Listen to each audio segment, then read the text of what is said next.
வந்துவிட்டால் இறைவன் இருக்கிறானா என்ற கேள்விக்கு இடமில்லை. அது மட்டுமல்ல, பல கோடி வருடங்களுக்கு முன்னால் உலகம் உயிர்கள் தோன்றின என்று சொல்லுகிறார்கள். பிறகு சொல்லுகிறார்கள் எல்லாமே உலகம் தோன்றிய பிறகுதான் உயிர்கள் தோன்றியது இன்னொரு தடவை சொல்றாங்க. இன்னொரு தடவை சொல்ற போது பாத்தீங்கன்னா கொஞ்சம் பல கோடி வருடங்களுக்கு பின்னால் தான் வந்ததுன்னு சொல்றாங்க. அப்புறம் இந்த எக்ஸோயை பத்தி கூட சொன்னார். குரோசம் எல்லா குழந்தைகளுமே எக்ஸாகத்தான் பிறக்கிறது, பெண்ணாகத்தான் தரிக்கிறது. 6 வாரங்களுக்கு பின்னால் தான் அது ஆண் பெண்ணை தன்மையாக மாற்றமடைகிறது என்ற தத்துவம் எல்லாருக்கும் தெரிஞ்ச அறிவியல் சொல்ல விஷயம். ஆக ஒரு ஆணை படைக்க முடியுமா, பெண்ணை படைக்க முடியுமா, அதற்கெல்லாம் காரணம் ஆண்டவன் தான் சொல்லிக் கொண்டு போனால் இதற்கெல்லாம் பொருள் இல்லாமல் போய்விடும் என்று சொல்லிவிட்டு, ஆக இந்த நாட்டுக்கு மதம் தேவையில்லை. ஆகவே மதத்தை தேவையில்லை என்ற காரணத்தால் இறைவன் இருக்கிறான் என்ற வாதமே தேவையில்லை என்று நான் முடிக்கிறேன். விடுபட்ட ஆர்குமெண்ட்ஸ்க்கு ரிப்ளை சொல்ல போறேன். ஐயா சொன்னது C14 C16 ஐசோடோப் ஸ்டடி பத்தி சொல்லியிருந்தார். ஒரு தாழ்மையான கருத்து ஐயாவுக்கு தெரியணும். அதாவது C14 C16 ஐசோடோப் ஸ்டடி வெறும் உயிர்களிலிருந்து ரிலீஸ் பண்ற கார்பன் ஸ்டடிக்கு மட்டும் இல்ல, சாயில் மேட்டர்ல இருந்து கூட ரிலீஸ் பண்ணலாம். சாயில் மேட்டர் அனாலிசிஸ் வச்சுதான் அண்டர்லைன் கம்ப்ரஸ்ட் ஹைட்ரோகார்பன் ஃபியூல் இருந்து பெட்ரோல் எப்படி எடுக்கிறோமோ அதே மாதிரி கம்ப்ரஸ்ட் ஹைட்ரோகார்பன் அனாலிசிஸ்ல C14 C16 study for geological சர்வேனால பண்ணலாம். ஐயா C14 C16 ஸ்டடி வந்து ஹியூமன் பாடிஸ்ல லிவிங் திங்ஸ்ல உயிரினங்கள்ல மட்டும் தான் ரிலீஸ் ஆகணும் நினைக்கிறார். பண்ணலாம், அதுலயும் பண்ணலாம். கார்பன் ஐசோடோப் ஸ்டடி சாயில் மேட்டர்ல கூட பண்ணலாம். அது ஒண்ணு மறந்துட்டேன். 2 நேச்சுரல் செலக்ஷன் பத்தி சொல்றது. நேச்சுரல் செலக்ஷனா தேர்வா, இயற்கைனா ஒரு தேர்வு எக்ஸாமினரா கொஸ்டின் பேப்பர் கொடுத்துட்டு கரெக்ட் பண்ணிட்டு செலக்ட் பண்றதுன்னு.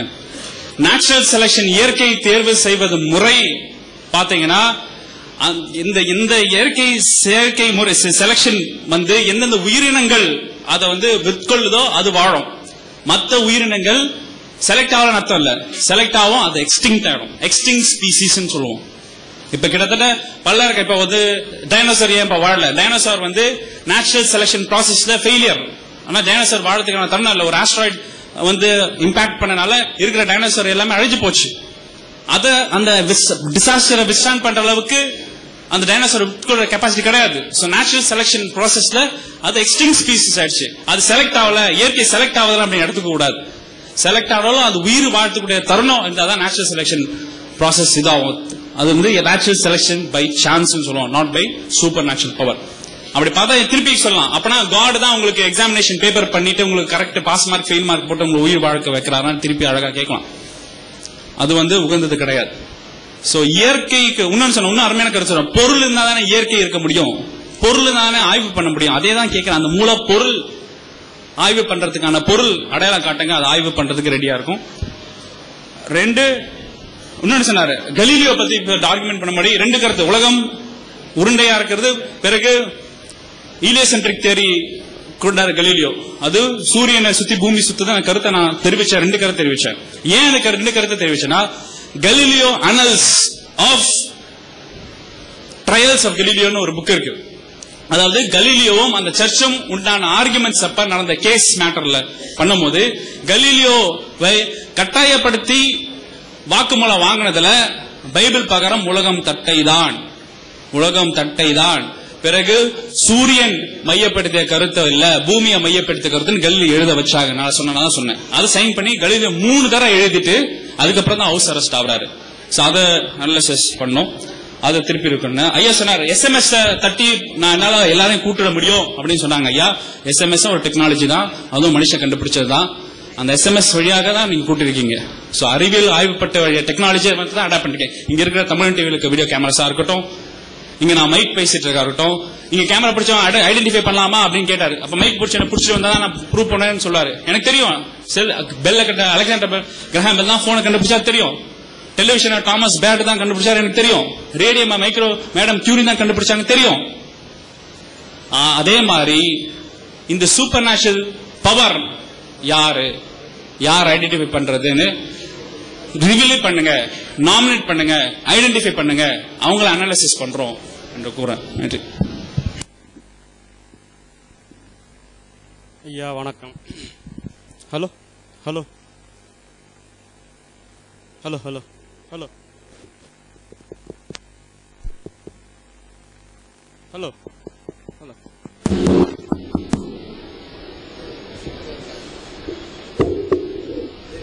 ஹலோ ஹலோ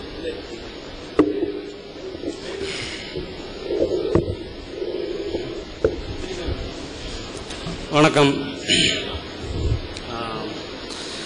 இந்த பகுத்தறிவை பத்தி அவங்க பேசின விஷயத்துல இப்ப கடவுள் இருக்கா இல்லையா அப்படிங்கறதுக்கு இன்னும் ஒரு எண்டு பாயிண்ட் அவங்க இன்னும் வரல. இன்னும் கடவுள்னு அவங்க சொன்ன விஷயத்த அறிவியல் பூர்வமா நிரூபிக்காமையே நீங்களே நிரூபிங்க இருக்குன்னு நீங்க சொல்றதானே மூடி சொல்லணும். இருக்குன்னு நீங்க தான் சொல்லிட்டு இருக்கீங்க, அதை முதல்ல நீங்க சொல்லணும். சரி, அப்படியே இருந்தாலும் கடவுளால் மட்டுமே இந்த உலகத்தில் உயிர் வாழ்கின்ற அவரு மட்டுமே ஹெல்ப் பண்ணிக்கிட்டு இப்ப உயிர் வாழ்ற ஒரே ஒரு ஜீவராசி அவங்களால காமிக்க முடியுமா? கடவுள் மட்டுமே அதை உயிர் வாழ வச்சுக்கிட்டு இருக்காரு, அவருக்கு வேற எந்த தகுதியும் இல்ல அப்படின்னு சொல்லி நீங்க ஒரு உயிரை சொல்லுங்க. அதாவது ஒவ்வொரு இந்த பூமியில் வாழுகின்ற ஒவ்வொரு உயிரினத்திற்கும் அது வாழ தகுதி உள்ளது மட்டும்தான் வாழுது. வாழ தகுதியில இந்த பூமியில இல்ல. அப்படி வாழ தகுதி இல்லாத ஒரே ஒரு ஜீவராசி கடவுள் பெயரால் வாழுதுன்னு ஒரு உயிரை சொல்லுங்க. நீங்க அறிவியல் பூர்வமான பகுத்தறிவுக்கு வந்துருவோம்.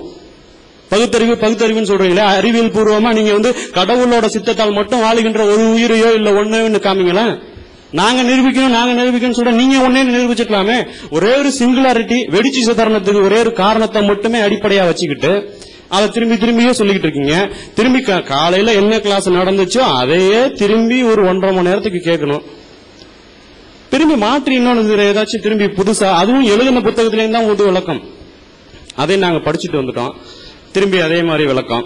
அதோட இல்லாம அந்த பரிணாம வளர்ச்சி சுத்தமா ஏத்துக்கலன்னா அப்ப அறிவியலை நீங்க ஏத்துக்காம நம்ம திரும்பி பகுத்தறிவு பேசல என்ன அர்த்தம் இருக்க முடியும்? அறிவியலை நீங்க ஏத்துக்கணும், நிரூபிக்கப்பட்ட உண்மையை ஏற்றுக்கொள்ளணும். எல்லாரும் அதாவது 32 விஞ்ஞானிகள் சேர்ந்து ஒன்னு ஆராய்ச்சி பண்ணிருக்காங்க. அதுக்கப்புறம் இப்போது அதாவது நீங்க 1956 சொல்லிருக்க ஒரு விஞ்ஞானியோட தத்துவம் டார்வினுக்கு முன்னாடி இருக்க சொல்லிருக்கிற தத்துவத்தை டார்வினோட தத்துவம் வச்சு மறுக்க முடியும் போது 2009 ஜீனோம் வரைக்கும் வச்சு நிரூபிக்கிறோம் அப்படின்னு சொல்றப்ப நீங்க அதுக்கான ஆதாரத்தோட நீங்க இன்னும் நிரூபிச்சது இல்லைன்னு சொல்லி இப்ப அந்த சொல்ற ஆதாரத்தை வச்சு நீங்க என்ன கேதர் பண்ணிருக்கலாமே மதியானத்துக்குள்ள, அதை வச்சு நீங்க இல்லைன்னு சொல்லிருக்கலாமே.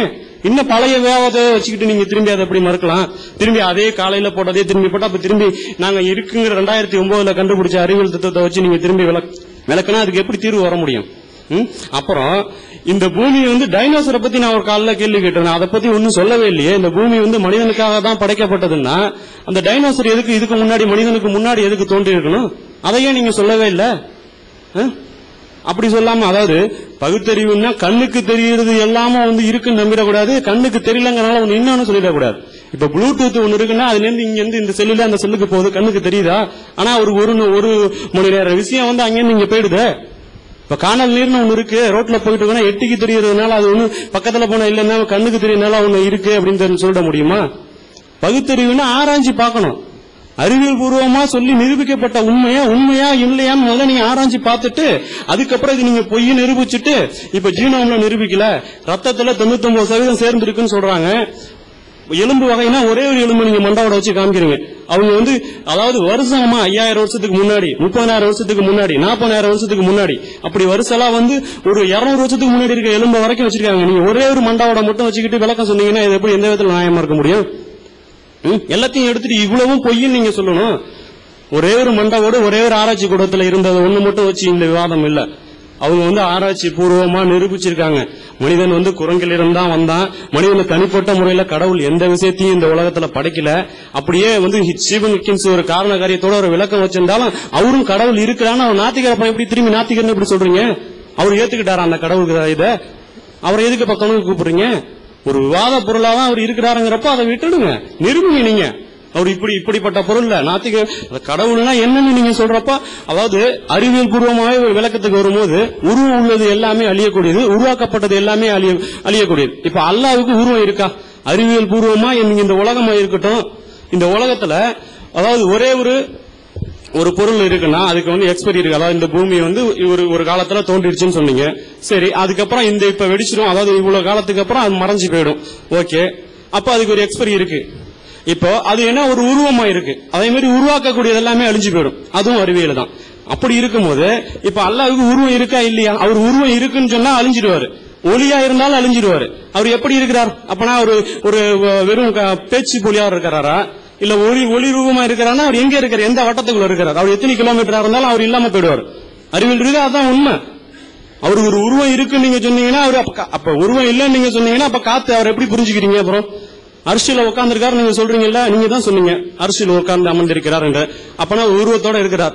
உருவம் உள்ளது எல்லாமே எக்ஸ்பைரி, லட்சம் வருஷம் இருக்கட்டும், கோடி வருஷம் இருக்கட்டும், அழிஞ்சு போயிடும். அப்படி இருக்கும்போது அப்புறம் எப்படி நீங்க அல்லாஹ் உருவம் இருக்குன்னு எப்படி அப்ப அதை நீங்க முதல்ல தெளிவுபடுத்தணும். நீங்க அல்லாஹ்ங்கிறது என்னன்னு நீங்க தெளிவுபடுத்தவே இல்லை. நான் இல்லைன்னு சொன்னோம், நீங்க இருக்குன்னு சொல்றீங்க, அது எப்படின்னு சொல்லணுமா இல்லையா? அதை சொல்லவே இல்லையே.